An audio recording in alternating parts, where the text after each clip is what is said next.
정말 이쁜 계절이에요, 그죠? 처음에 여기 왔을 때 그래서 막 아니 너무 고마운 거예요. 이런 예쁜 풍경을 막 누릴 수 있게 해주는 게. 그래서 여기로 갖다 후원회원으로 이제 등록을 하고. 네. 레드 연필이. 너무 예뻐요, 너무 예뻐. 그냥 감탄사가 저절로 나오는 것 같아. 그러니까 연못도 그죠? 있고 이 은방울꽃 같이 생긴 저거 너무 예쁘지 않아요? 이 외국인 그 민병갈 선생님께서 아름다운 꽃과 이런 자연을 누릴 수 있게 해준 그분이 너무너무 감사하고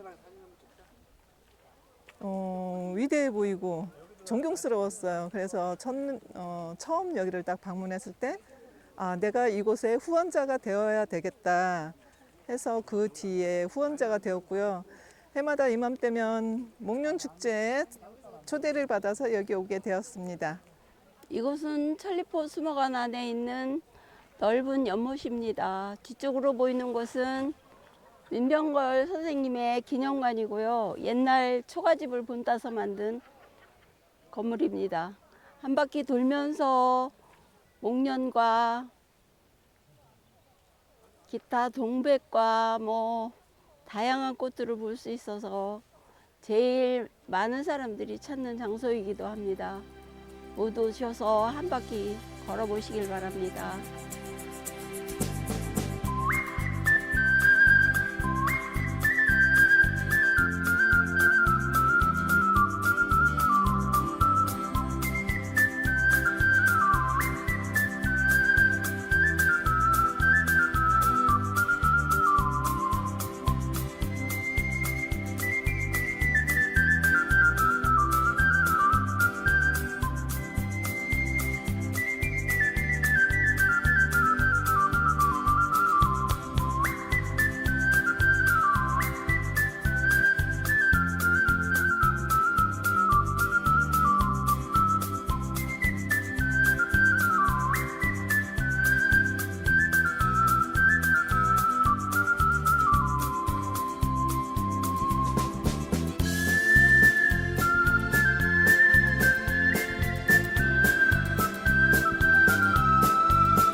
천리포 수목원에서 근무하고 있는 박내규 연구원이라고 합니다. 반갑습니다. 수목원에 되게 여러 번 방문해 주신 분도 계실 거고 아마 동반자로 친구분으로 같이 오신 분들도 계실 텐데 저희 수목원을 짧게 소개를 드리자면 여기 오른편에 보이시는 분 한 분 보이시죠? 이분이 저희 수목원 설립자분이십니다. 밀러 원장님께서 한국이 정말 좋으셔가지고 오셨다고 했잖아요. 근데 그 이유 중에 하나가 저희가 한옥들이 굉장히 많이 있어요. 수목원 돌아다니시다 보면은 여기 옛날 기와집들이 있네, 초가집도 하나가 있네 라고 보실 텐데 그게 사실 밀러 원장님께서 한옥이 너무 좋으시다 보니까 그거를 너무 없어져 가고 있는 걸 안타깝게 좀 생각하셨던 것 같아요. 그래서 수목원 곳곳에 좀 한옥들이 있다라고도 같이 보실 수 있을 것 같습니다. 그래서 저희가 오늘 오신 이 공간은 2층 보시면은 여기 큰 창문들이 보이실 텐데 여기는 숙소로도 많이 사용되고 있어요. 그리고 나머지는 그 연구원분들이나 선생님들이 여기서 교육 활동도 하고 업무를 하는 회사 사무실로도 사용하고 있다라고 생각하시면 좋을 것 같습니다. 저희가 오늘 들어가게 되실 공간이 바로 그 비공개 지역인데 전체 비공개 지역 면적만 18만 평이 됩니다. 그래서 저희 수목원의 전체 면적이 20만 평이에요. 굉장히 넓은데 그중 10%만 지금 개방을 하고 있는 공간입니다. 그리고 수목원에 보시면은 안에 들어가셨을 때 아마 섬도 바다에 떠 있는 걸 많이 보셨을 거예요. 뒤편에서도 저 섬이 보이는데요. 저 섬도 저희 수목원 부지입니다. 그래서 수목원에서도 직접 관리하면서 화렵수림으로도 많이 상록 화렵수림으로 좀 변화하면서 식재를 하고 가꾸는 그런 공간이다라고 보시면 좋을 것 같아요. 들어가시기 전에 여기 위에 딱 보시면 뭔가 열매가 동글동글하게 많이 달려있는 모습을 많이 보이실 거예요. 사실 이 나무의 겉껍질 안쪽에 수관이 있는데 물이 굉장히 많다고 해요. 그러다 보니 예전 사람들이 많이 요 나무의 안에 있는 수관에 물을 활용해 가지고 염료를 쓰는데 많이 사용했다고 합니다. 염색, 무언가를 염색할 때 사용하는 물로 많이 사용했다는데, 제가 아까 물 주변이나 바닷가 주변, 저수 주변에 요 식물이 좀 많다고 했는데, 사실 그 근처에 어부들이 굉장히 많이 살았대요. 그래서 어부들이 요 염료로 뭘 쓸까 하다가 그물을 염색을 하는데, 염료로 쓰는데 많이 사용했다고 합니다. 그래서 그물에 피를 입히는 나무다 해서 그물피나무 하다가 지금은 굴피나무라고 불리는 형태가 됐다라고 생각하시면 될 것 같아요. 그래서 수목원 전역에서도 전국에서 많이 자생하고 있는 이 굴피나무를 이곳 산에서도 곳곳에서 좀 보시게 될 것 같아요. 그럼 이 위쪽으로 또 이동해 보도록 하겠습니다. 네, 여기 보시면 노란 목련 지금 많이 펴 있어요. 사실 노란 목련이 꽃이 처음에 피기 시작할 때 이때가 가장 노란색이 진하다고 합니다. 저희가 지나오시면서 여기 중간에 노란 목련이 하나 있었는데 제가 보니까 ip이 좀 많이 떨어지고 벌써 하얘졌어요. 근데 지금 이 식물 같은 경우는 아직도 노란색이 좀 생생하게 나오고 있다.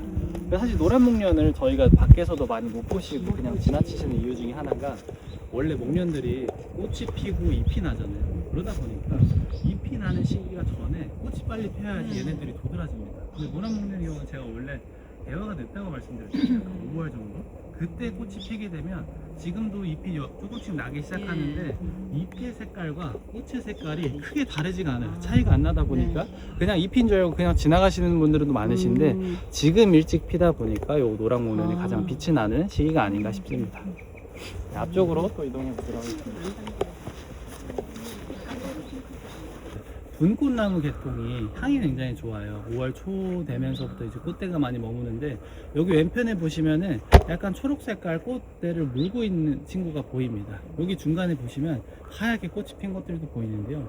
여기 지역을 저희 수목원 직원들은 V 지역이라고 불려요. 이 V의 약자는 바이버늄의 계통에서 V를 따온 건데요. 이 바이버늄이 분꽃나무 속이다 라고 하는 라틴어의 이름이라고 생각하시면 될 것 같습니다. 그래서 이것도 분꽃나무 종류인데요. 잎을 자세히 보시면은 되게 꺼끌꺼끌해요. 꺼끌꺼끌하면서 약간 가죽 같아요, 보시면. 그래서 이게 이름이 가죽잎 벌꺽나무다 라고 보시면 될 것 같습니다. 그래서 이런 꽃들도 이제 곧 목련이 조금 져갈 시기쯤에 꽃이 피는 이런 식물이다 라고 생각하시면 될 것 같아요.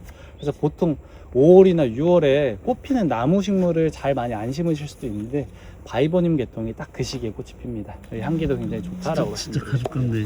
질감이. 오시면서 한 번씩 만져보세요. 진짜. 그쵸? 네, 완전 가죽 같으네. 가죽나무. 가죽잎 벌콩나무다. 그리고 제가 아까 수목원이 약 20만 평이 된다고 했잖아요. 근데 이 중에서 식물의 종수만 약 18,000여 개의 종이 넘습니다. 종이 굉장히 많이 있어요. 근데 여기서 조금 특이한 점 중에 하나가, 저희 밀러 원장님이 식물을 굉장히 좋아하셔가지고 다 심어 놓긴 하셨는데 이상하리만큼 유실수가 많이 없습니다. 이게 고염나무. 맞아요. 그래서 맞아요. 근데 이 옆에 있는 요 고염나무랑 요 감나무 접목해가지고 했던 요런 감나무 계통이 유실수 중에 있는 게 또 하나가 있고요. 나머지 하나는 블루베리가 있습니다. 이따가 또 요 나무를 한 번 더 보시게 될 텐데, 그때 그 나무의 유래나 어떻게 들어왔는지에 대한 설명도 같이 드리도록 하겠습니다. 그리고 요 뒤에 있는 나무가 굉장히 우람하게 초록색 잎으로 많이 나 있는 형태를 많이 보실 텐데요. 이게 지금 일본에서 온 향나무가 있는데 저희가 썬돌프거라서 전정을 해놨어요. 그래서 그렇게 생긴 향나무구나라고 생각하셨을 텐데, 원래 원산지에는 이렇게 우람하게 자라면서 엄청 크게 자라요. 식물 중에서 하나입니다. 저희 밀러 원장님께서 추구하시는 바가 이 나무가 잘 살 수 있는 그런 수목원을 만들고 싶으셨다고 해요. 그러다 보니까 사람들이 인위적으로 관리를 하는 그런 나무가 아니라 일반 원형의 형태를 그대로 잘 기르고 싶어하는 수목원을 만들고 싶으셔서 이곳 천리포 수목원에는 많은 가지들에서도 도장지나 이런 거를 전정은 최소화하고 그 가지 생육을 원활하게 하기 위한 정도의 관리만 좀 하고 있다라고 생각하시면 좋을 것 같습니다. 안타까워가지고 여기서 한 말씀 좀 드리고 가긴 합니다. 제가 사실 수목원에서 연구원이라고 말씀드렸는데, 우리나라에서 사라져가고 있는 이런 식물들, 멸종위기 종들, 희귀특성 종들을 관리하고 증식하는 그런 일들을 좀 같이 하곤 합니다. 근데 여기 왼쪽에 보시면은 이 식물 굉장히 작은 개체들이 있는데요. 이게 이제 분꽃나무 종류 중에서도 삼분꽃나무라고 하는 우리나라 멸종위기 종입니다. 근데 이 식물의 자생지가 전국에 지금 딱 한 곳 남았어요.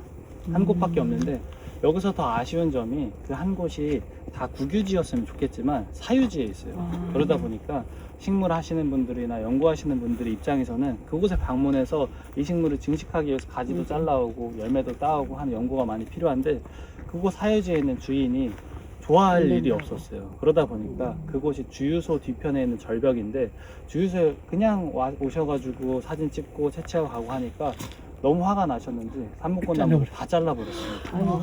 그래서 그곳이 마지막 남은 자생지 한 곳이었는데 다행히도 지금 그곳에 유일하게 손이 안 닿는 곳에 딱 2그루가 남아 있다고요. 그래서 그거를 저희가 종자를 받아다가 국립수목원에서 증식을 한 개체를 이증 받아가지고 저희도 종자로 지금 많이 기르고 있습니다.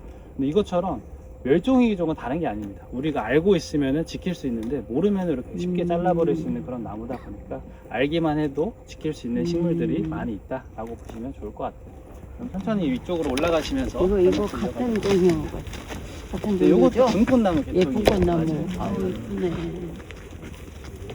친구의 별명이 가장 도드라지게 보이는 시기다 보니까 한번 말씀드리려고 하는데 요 배롱나무 별명 중에 하나가 간지럼 타는 나무라고 합니다. 근데 되게 신기해요. 나무가 간지럼을 탄다고 하는 게.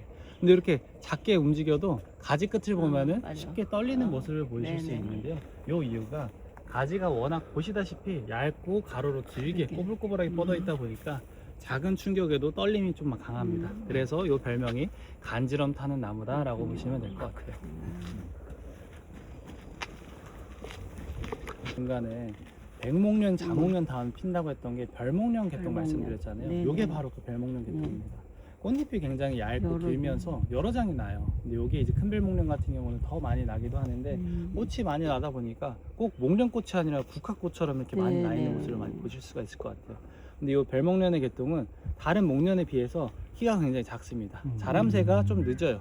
그러다 보니까 정원수로 심겨졌을 때 좀 좋은 목련이지 않나 싶습니다.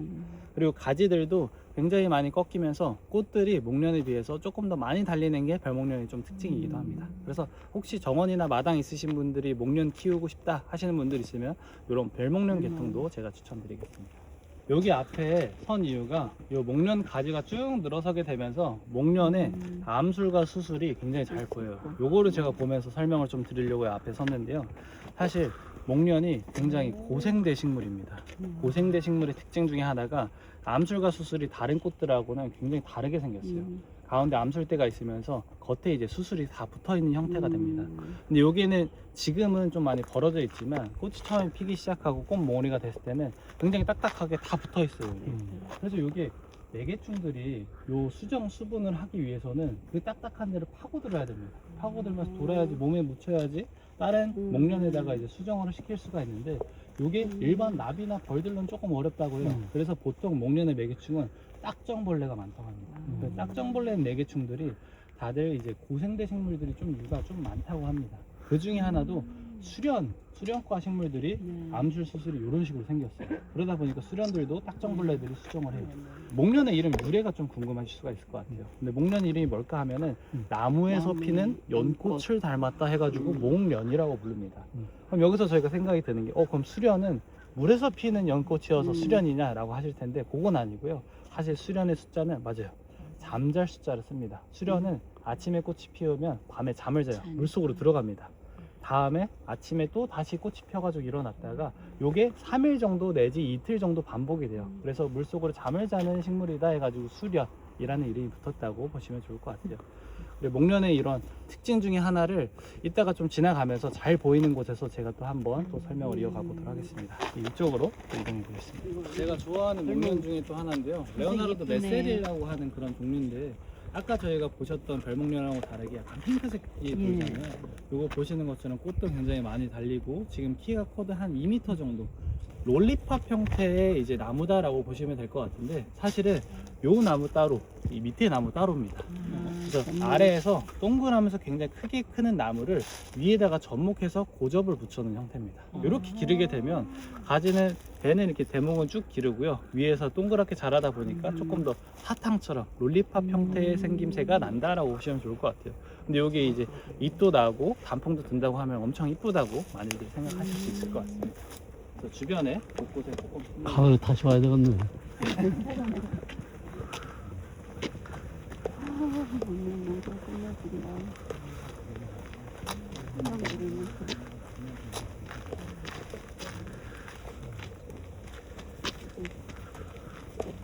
꽃 나오는 거예요 지금. 중간중간에 하얀색 물명과 예. 레오나르도 메스. 제가 한번 설명드릴 건데요. 설명하기 앞서서 여기 제 오른편에 보면은 바닥에 이제 비석이 하나가 있습니다. 사실 밀러 원장님께서 이곳에서 이제 안착해 계셨다라고 보시면 될 것 같아요. 사실 밀러 원장님이 살아생전에 돌아가시기 전에 이런 말씀을 하셨어요. 유언으로 본인이 묻힐 묘 자리 하나를 만드는 것보다 나무 한 그루라도 더 심어달라라고 하실 정도로 나무를 굉장히 많이 좋아하셨다고 해요. 영어에서 이제 화산을 볼케이노라고 많이 부르는데 네. 그 화산처럼 굵게 타오르는 목련이다 해서 라틴어로 화산이 불칸입니다. 그래서 이름이 목련 불칸이다라고 보시면 좋을 것 같아요. 그래서 수목원에서도 지금 이쪽 내려가시면은 남서건 바로 앞쪽에 뛰어난 큰 식물이 바로 있는 불칸 정말 많이 보실 수 있을 것 같아요. 선물했던 나무가 바로 이 나무입니다. 그래서 이 나무를 보면서 어머니라고 생각하고 아침마다 문안 인사를 드릴 정도로 이 나무에 대한 애정이 좀 많으셨다고 합니다. 그리고 어렸을 때는 고모 집에서 살면서도 고모랑 애착이 많이 있으셔서 이따 밀러가는 가셔도 고모한테 선물한 나무도 같이 보실 수가 있을 것 같아요. 자세히 보시면은 잎이 이렇게 동글동글하게 말려 있어요. 그리고 이 나무 이름은 졸과시나무 크리스파 바리에가타라고 하는 품종인데요.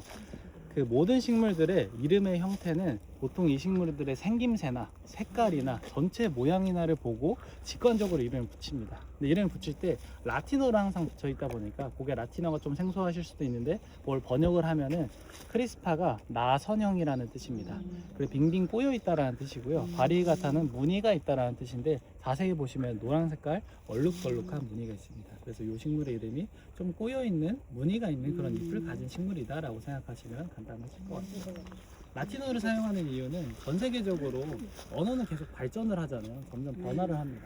근데 라틴어를 사용하는 민족은 다 멸종을 했어요. 절멸을 했다 보니까 라틴어를 저희가 사어라고 불려요. 죽은 언어. 그러다 보니까 라틴어는 변형될 일이 없는 거예요. 딱딱해. 그래서 모든 식물이나 동물이나 균류나 사용을 했을 때 학자들이 라틴어로 이름을 다 붙였습니다. 그래서 그거를 공통으로 사용되는 언어다라고 보시면 입이 굉장히 딱딱하네요. 맞아요. 입도 굉장히 딱딱해요. 여기서 무슨- 도토리도 달리는데 이 도토리 모양도 작고 굉장히 귀엽습니다. 보시면 이 나무도 참나무 종류인데요. 요거는 돌참나무라고 하는 종류인데 이 식물도 코에루스 계통 중에서 참나무랑 조금 다른 참나무에 비해서 좀 다르게 생기긴 했는데요. 요게 그 학명에 뒤에 에듈리스라고 붙습니다. 저도 이 수목원에서 아까 제가 수목원 전문가 교육생들이 한 26명 있다 했잖아요. 저도 한 6년 전쯤에 그 학생 중에 한 명이었습니다. 그러다 보니까 이 학명에 대해서 공부하다 보니까 되게 재밌어가지고 그럼 에듈리스의 뜻이 뭘까 한번 찾아본 적이 있는데 식용 가능한이라는 뜻입니다. 식용 가능한이라는 돼 있어서 도토리 보통 저희가 다 먹을 수 있잖아요. 네네. 그래서 탄닌이나 이런 게 조금 적어서 떫은 맛이 적겠다 싶어가지고 한번 먹어봤는데 도토리는 역시 도토리였습니다. 엄청 떫긴 했습니다. 사실 저희가 잘 알고 있는 도토리 묵 많이 드시잖아요. 그것도 상수리나무에 도토리를 많이 따오긴 합니다. 그 이유가 탄닌이라는 성분 자체가 가을철에 단풍을 들 때도 하긴 하지만 이게 떫은 성분이 굉장히 많아요. 근데 상수리나무의 도토리가 굉장히 그 떫은 맛이 적다고 합니다. 그래가지고 도토리 묵을 만들 때 그 나무의 도토리를 많이 쓰는데 예전에 저희가 임금님한테 올리는 밥을 수라상이라고 하잖아요. 수라상에 올라가는 도토리 나무다 해가지고 상수리를 수리에 상을 올리다 라고 해서 그게 이제 수리상 하다가 상수리 나무가 됐다라고 보시면 될 것 같아요. 임금님 수라상에 올라가는 도토리 묵 나무입니다. 밀러 원장님께서 예전에 뉴질랜드라는 그 섬에 이제 놀러 가신 적이 있는데 그곳에 목련 동산을 보셨다고 해요. 근데 목련 동산이 산꼭대기에 목련에 엄청 많이 심겨져 있었다고 합니다. 그걸 보고 너무 아름다우셨는지 한국에 와서 이걸 꼭 만들어 보고 싶다 했던 게 바로 이 목련산이에요. 근데 목련산의 코스도 오늘 예약이 가능하셨긴 했는데 그 코스가 굉장히 험하긴 합니다. 여기에 등산도 3시간 코스예요. 3시간 코스로 요 꼭대기까지 올라가서 보시다 보니까 위에 올라가면 꽃이 많이 펴있긴 합니다. 근데 저도 올라갈 때 좀 힘들 정도로 많이 경사가 서 있긴 합니다. 사실 목련들이 꼭대기에도 굉장히 잘 피는 이유 중에 하나가 해를 굉장히 좋아해요. 달려있는 목련 중에 하나인데 이름은 태산목이라고 합니다. 태산목은 클 태자를 써서 목련 중에서도 좀 크게 피는 목련이다 라고 해서 태산목이라고 많이 불립니다. 실제로 이 자생지 같은 경우는 보통 호주나 뉴질랜드 따뜻한 지역에서 굉장히 많이 살아요. 따뜻한 지역에 살다 보니까 개화하는 것도 약간 늦어요. 여름철에 꽃을 피웁니다. 7월 내지 8월 정도에 꽃을 피우고 10월 정도까지 꽃을 피우는 그런 식물 중에 하나입니다.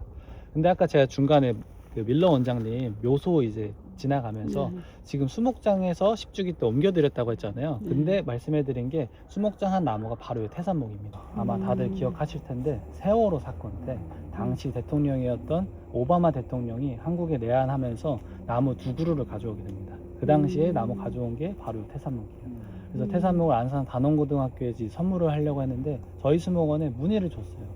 수목원이 목련으로 워낙 유명하다 보니까 요게 혹시 잘 살 수 있겠습니까? 라고 물어봤는데 저희는 안 된다고 했어요. 사실 요게 워낙 따뜻한 지역에 사는 식물이다 보니까 겨울을 보낼 수가 없어요. 그래서 안 될 거다라고 말씀을 드렸는데 그럼에도 불구하고 선물은 해주셨거든요. 근데 지금 다행히도 안산 단원고에 잘 살고 있습니다. 그 이유가 이게 따뜻한 지역에 사는 식물인데 그만큼 그곳에서 엄청 관리를 잘 해주신 거예요. 거기서 돌보면서 요 볏짚과 이제 따뜻하게 하면서 겨울철에도 따뜻한 기후들을 보낼 수 있게 다 감싸준 거예요. 나무. 그 정도의 이제 관리가 없으면 아마 금방 죽었을 거예요. 근데 지금도 다행히 잘 살아있는 식물 중에 하나다라고 보시면 될 것 같아요.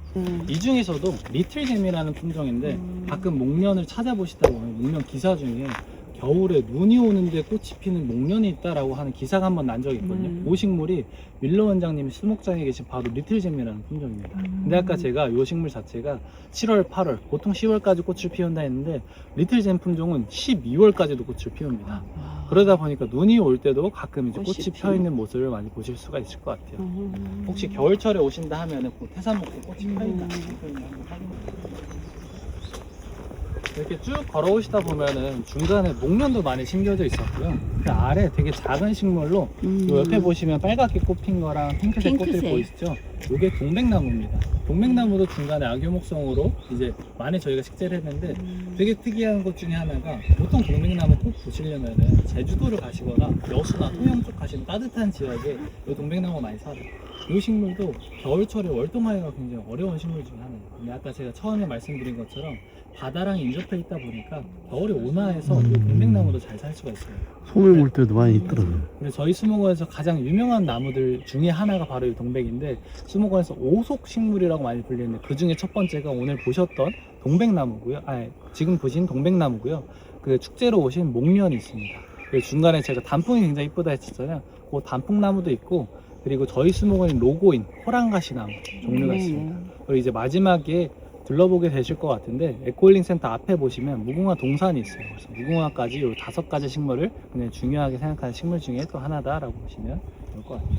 저기 딸순꽃네. 흔적이 수레바퀴처럼 생겼어요. 근데 여기 꽃이 날 때도 여기서 모양이 크게 변형되진 않고요. 이 팔각형의 각에서 가지가 하나씩 쭉쭉 나오면서 꽃이 하나씩 달리게 됩니다. 그래서 이 형태가 굉장히 재밌는 그런 나무 종류 중에 또 하나다.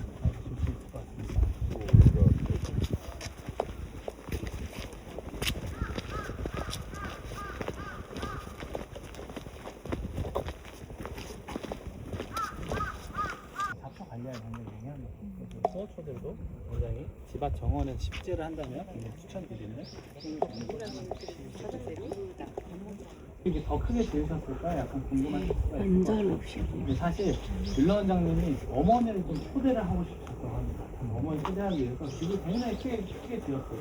그 당시 이제 70년대, 80년대 이렇게 되다 보니까 어머니를 초청을 했습니다. 어머니 오셔서 이 집에서 잘 사셨으면 좋겠다 싶었는데 지금도 수목원에 오시면 굉장히 한 2시간, 3시간 이렇게 오실 수 있거든요. 근데 시골에 있습니다. 당시에도 굉장히 시골이었어요. 그러다 보니까 어머니가 사시기가 굉장히 힘드셨는지 약 한 일주일 정도 사시다가 다시 미국으로 돌아가시다고 합니다. 그래서 지금은 아쉽게도 어머니가 사셨던, 그런 잠깐 사셨던 집이긴 하지만 지금은 가든스테이로 많은 기관들하고 저희가 MOU 협약을 좀 많이 맺고 있습니다. 기관 단체에서 오시면은 이 숙소를 좀 빌려드리는 용도로 지금 사용을 하고 있습니다. 나머지 숙소 같은 경우는 많은 분들이 이제 숙소로 활용이 가능한 그런 예약할 수 있는 그런 공간 중에 또 하나입니다. 여기 뒤편으로 한 바퀴 쭉 돌아서 다시 맥면 정원으로 내려가 보도록 하겠습니다.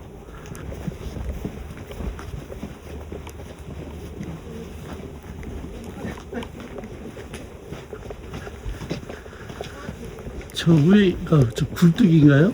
네, 맞습니다. 이 집에서 실제로 떼면은 저 굴뚝으로 연결될 수 있게 처음에 이렇게 설계를 하셨다고 합니다. 되게 집집마다 이런 신기한 문양들이 하나씩 붙여 있는 걸 보실 수가 있는데요. 요거는 이제 밀러 원장님 이제 출신지에서부터 확인하면 알 수가 있습니다. 밀러 원장님 미국 펜실베니아주에서 오셨다 했는데 펜실베니아에는 농가들이 굉장히 많다고 해요. 근데 거기 있는 약간 미신처럼 아기나 이런 마녀들이나 물리치기 위해서 보호하는 역할을 했던 게 바로 요 문양들입니다. 그래서 요게 집 앞에마다 하나씩 다 붙어져 있어서 그 모양들이 하나씩 다 각각 다른 모습을 보실 수가 있습니다.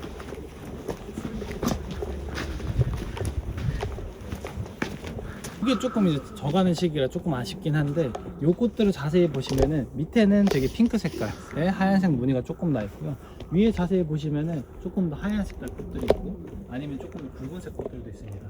요 가지에 세 가지 꽃의 색이 나오세요. 한 번에. 근데 밑에 보시면은 한 나무예요. 한 나무에 지금 세 가지가 나는 게 사실 저희 보통 접목을 한 겁니다. 요 품종들을 여러 가지 품종이 있는데 보통 종이 똑같다 보면은 그 접목을 가능합니다.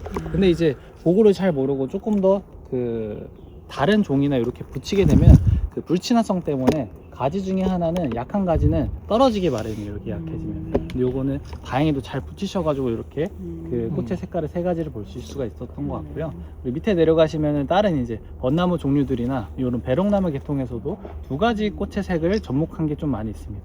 아마 당시에 직원분이 이런 데 조금 취미가 있으셨던 것 같아요. 그래서 수목원에 곳곳에 많지는 않지만 몇 그루 정도 다른 색의 꽃이 피는 나무들이 있어요.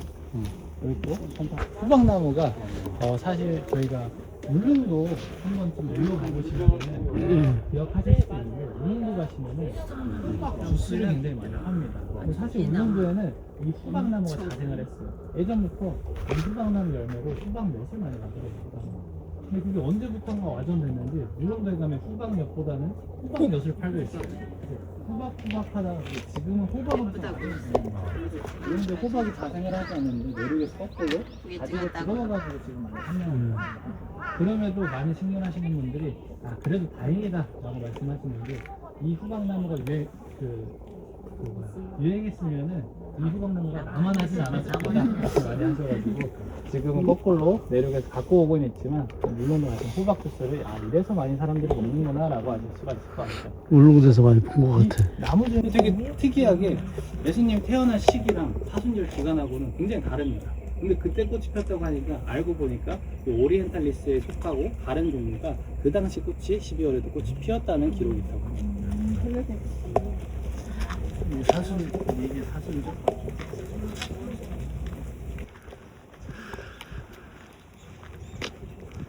이쪽에 오시면 저희가 다과랑 차도 준비해 놨으니까요. 여기서 잠깐 앉아서 쉬셨다가 앞쪽으로 또 목련 정원으로 이동해 보도록 하겠습니다. 이쪽에 오시면 차랑 다과 하나씩 받으셔가지고 여기 앉으셔서 감사합니다. 인당 하나씩 챙겨주시면 되고요. 그 식물은 논에 맞아. 이 논이 같이 있다 보니까 또 경작되는 논이어야 돼. 그래서 저희 수목원이 경작을 하면서 매년 요 지은 쌀로 밥도 먹고 떡도 먹거든요. 그래서 여기 근처에 있는 초등학교 학생들이 같이 와가지고 모내기도 하고 수도 같이 돕는 그런 행사도 같이 진행을 하는데 이 논이 있다 보니 지금의 매화마름도 같이 살 수 있는 그런 환경이 되지 않았나 싶습니다. 예전에 이런 수목원들 모습들을 볼 수가 있을 것 같아요. 지금도 요 다산큰 나무집이 있는데 그 전에 볏집이 전통가옥으로 해서 요 한옥 볏집이 지금 그대로 많이 사용되었다고 합니다. 지금은 좀 현대식으로 많이 개조된 형태의 한옥이라고 많이 보시면 좋을 것 같아요. 수목원에 곳곳에 이제 한옥들이 굉장히 많다고 말씀드렸는데 요즘에는 문화재 등록을 저희가 좀 추진을 하기 위해서 이 한옥들이 외국인 시각에서 본 50년이 넘은 한옥집입니다. 그게 굉장히 전통이 좀 있다 보니까 많은 전문가들이 조금 더 관심이 좀 많이 있으신 것 같아요. 저희 전통 한옥을 실제 외국인 입장에서 온돌의 형식을 전기 난방이나 이렇게 좀 새롭게 들어오기도 하고 창의 형태를 남향에서 북서향으로 많이 바꾼다던가 그 지폐 형태도 앞에는 이제 마루가 없이 통 이제 벽조 건물로 이렇게 짓게 되면서 그 형태가 많이 달라지다 보니까 그게 이제 가장 재밌는 점이 아닌가 싶습니다. 이렇게 사진 보시면 될 것 같아요. 열매 요거 배지 많이 기억하시잖아요. 그 열매가 바로 호랑가시 나무가 모습입니다. 사실 감나무는 모든 나무들은 저희가 지금까지 먹는 감은 다 접목을 한 형태입니다. 예전에 밑에 보시면 여기 숲이가 지금 다른 게 보이시죠? 요게 접목한 형태가 지금 딱 보이는 겁니다. 예전에 고엽나무 지금 계속 말씀하시는데 고엽나무에다가 감나무를 접목을 했어요. 예전에 돌감나무라고 해서 넓고 굉장히 작아가지고 많이 못 먹는 나무였는데 여기다 접목을 하게 되면은 지금 저희가 먹는 홍시도 많이 만들어 먹고 먹는 감처럼 달게 많이 만드는 게 여기 접목하면서 많이 증식을 했다고 합니다. 그래서 이 형태가 접목 형태가 가장 잘 보이는 게 이 나무다 보니까 말씀드리려고 한 거고요. 보통 밖에서 봤을 때는 왜 이 접목한 이 접합부로 많이 못 봤을까라고 많이 하실 텐데 그 보통 접목을 할 때는 이 그라운드 레벨에 맞습니다. 땅에 묻거나 하다 보니까 잘 안 보이실 수 있는데 이 나무 같은 경우는 제가 추측하기론 아마 접이 여러 번 실패했을 가능성이 높아요. 그러다 보니까 접목은 가지랑 그 대목의 두께가 같아야 되는데 이 위로 올라올수록 가지가 얇다 보니까 이 위치쯤에 접목을 해서 다시 붙었다라고 생각하시면 좋을 것 같습니다. 그래서 예전에 저희 어원 중에 감쪽 같다란 말 많이 들으셨을 거예요. 그게 이게 고엽나무의 가지인지 감나무의 가지인지 모르겠다, 헷갈린다라고 해서 감의 가지, 감의 쪽 같다 해서 이렇게 어원이 났다라고 생각하시면 될 것 같아요. 그래서 접목을 하면서도 이러한 어원들이 나옵니다. 감쪽 같다. 아이고 너무 이쁜데 이거 나 좀 찍어줘봐. 이걸 찍어서 이렇게. 저런 분위기 수고하는 너무너무 행복하고 좋습니다.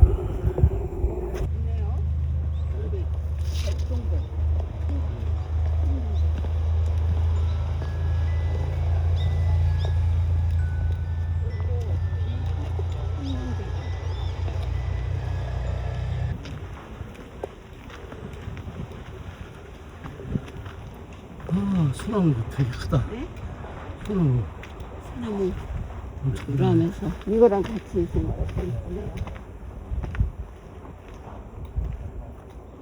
수정명은 유산본나무 그중에서 우가메라고 하는 신들 여기서 위를 바라보셨을 때 꽃이 잘 보이는 알아주시고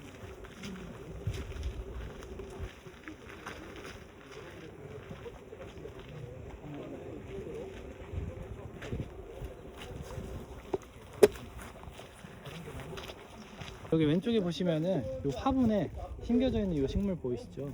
사실 저희 수목은 유실수가 많이 없다고 말씀드렸습니다. 그 중에 하나 있는 게 바로 이 식물인데요. 이 식물 이제 조만간 꽃이 필 것 같은데 블루베리입니다. 이 블루베리라는 식물 자체가 밀러 원장님께서 거의 저희는 최초로 들어온 게 우리나라 처음 들어온 블루베리 경로가 천리포수목원이라고 말씀드리는데요. 그 이유 중에 하나가 밀러 원장님께서 60년대 70년대 하루하루 일지 기록을 엄청 상세히 하셨어요. 이 식물이 어디서 들어왔는지, 누구한테 들어왔는지, 몇 그루 들어왔는지, 어디에 심겨졌는지, 그날 온도가 심지어 몇 도인지, 습도가 몇 도인지까지 기상까지도 60년대 엄청 정확하게 그래프로 본인이 그려가시면서 다 그리셨다고 합니다. 그 정도로 기록이 워낙 세밀화되어 있다 보니까 60, 70년대 블루베리가 들어왔던 기록이 천리포섬의 가장 오래된 기록이다 해서 저희가 그런 말씀을 드립니다. 사실 저희도 외국에 나가게 되면은 약간 한국 사람이니만큼 김치나 고추장이나 라면 엄청 드시고 싶으시잖아요. 밀러 원장님도 똑같으셨다고 해요. 한국이 좋으셔서 오셨는데 예전에 드시셨던 그 블루베리 그 잼으로 만든 토스트를 너무 먹고 싶으셨다고 해요. 그래서 어렵게 블루베리를 가지고 오셨습니다. 그래서 이거 토스트를 해 먹어야지 했는데 그의 블루베리 열매를 하나도 못 보셨다고요. 보니까 직원들이 당시에 블루베리를 처음 보다 보니까 먹어봤는데 너무 맛있는 거예요. 다 따먹었다고 합니다. 그래갖고 안 되겠다, 직원들한테 너네 이제 먹지 말아라 하고 금지를 시켰어요. 근데 그럼에도 다음 년도 보니까 또 없었다고요. 보니까 새들이 와가지고 다 쪼아 먹었다고. 근데 그 뒤로 이 블루베리가 몇 년간 흉물이라고 불리게 됩니다. 그 이유 중에 하나가 새들이 먹었다 보니까 밀러 원장님이 직원들한테는 말로 하면 들었지만 새들한테는 말로 할 수 없고 철망을 쳐놓게 돼요. 이렇게 먹지 말라고. 그래서 철망을 쳐놔서 흉물이었구나 라고 생각하실 텐데 사실 더 큰 이유가 있습니다. 새들이 블루베리를 먹었던 기억이 있다 보니까 이 철망이 있음에도 불구하고 날라와서 그대로 꽂혀서 다 죽게 됩니다. 여기서. 그래가지고 자연 사랑하는 이런 수목원에 새들이 꽂히는 게 너무 맞지 않다 해서 그 철망을 지금 제거해 놓은 상태고요. 이렇게 밀러 원장님이 따로 드실 수 있게 이 화분으로 여기 4가지 이렇게 갖고 왔다라고 보시면 좋을 것 같아요. 그래서 밀러 원장님 집 앞에 온실이 있었는데 거기 블루베리가 굉장히 많았다고 합니다. 지금도 이 블루베리를 많은 직원들이 아침에 출근하면 따먹어서 블루베리 먹을 정도로 굉장히 아직까지도 즐기고 있습니다. 저도 많이 먹고 있긴 한데 엄청 맛있습니다. 이거는 참중나무 종류 중에서도 3가지 색깔의 잎을 가지고 있는 나무다 해서 삼색 참중나무라고 부르는 나무입니다. 이 식물도 밖에서 많이 구매해 가실 때 수목원에서 삼색 참중나무 굉장히 많이 사가세요. 저희는 항상 경고를 드리긴 합니다. 한색 상중나무가 수목원에서는 지금 처음 잎이 날 때 빨간색 잎이 났다가 다음 5월, 6월이 되면은 노란색으로 잎이 변하는 거거든요. 그러니까 완전 7, 8월 넘어가게 되면 초록색 잎으로 바뀌어요. 세 가지 잎의 색깔을 난다 해서 삼색 상중나무라고 불리는데, 무궁화의 가장 큰 특징 중에 하나가 지금 자세히 보시면은 이 무궁화들이 전에 달렸던 꽃의 흔적들인데 열매가 다 달리고 지금 떨어진 흔적들이에요. 근데 잘 보시면 무궁화의 키가 저랑 좀 비슷한 것 같아요. 사람의 좀 눈높이 정도 돼 보입니다. 사실 이렇게 저희가 일부러 관리를 하고 있는 거예요. 사실 무궁화들은 새로 난 가지 끝에서 그에서 꽃이 핍니다. 그러다 보니 요거를 전정을 안 해주게 되면은 가지가 쭉 우절하게 되면서 저희는 무궁화의 꽃의 뒷면밖에 볼 수가 없게 돼요. 그러다 보니까 사람 눈높이에 맞춰서 잘라주기도 하고, 가지를 한번 잘라주면 이런 식으로 분지를 합니다. 거기서 두 갈래로 나눠서 자라다 보니까 점점점 가지를 잘라줄수록 꽃을 더 많이 볼 수가 있어요. 그러다 보니 이렇게 무궁화 꽃들을 우리 사람 키 높이 정도, 눈높이 정도에 맞춰서 관리를 해주고 있구나 라고 생각하시면 될 것 같아요. 그게 이제 와, 무한하게 피는 것 같다 해서 무궁무진하게 핀다 해서 무궁화라는 이름이 붙었어요. 사실 저희가 무궁화 축제도 하긴 합니다. 많이 안 알려져 있긴 한데 무궁화 축제가 많이 흥행하지 못했던 이유가 엄청 더워요. 덥다 보니까 무궁화는 굉장히 많아서 좋긴 한데 제일 아쉽지만, 여기 뒤에 보시면 아까 제가 맥콜링 센터 건물이 숙소로 많이 사용된다고 했었잖아요. 여기 2층이나 3층에 숙소로 예약을 하신다면 건물 안에서 보시는 무궁화 풍경이 엄청 아름답습니다. 그런 식으로 한번 보시는 것도 괜찮은 방법이지 않을까. 여기 있는 식물들은 저희가 무료로 나눠드리는 거예요. 그거 하나씩 다 가져가실 수가 있습니다. 여기서 하나 골라가셔서 가져가시면 되고요. 왼쪽에 있는 식물들 같은 경우는 저희가 또 판매를 하고 있어요. 오늘 저희가 보셨던 그런 식물들 집에서 기르시고 싶으신 분들 있으면 하나씩 관심 있으시면 보시면 좋을 것 같고요. 그럼 저는 여기서 해설을 마무리해 보도록 하겠습니다. 좋습니다. 고생하셨습니다. 감사합니다. 안에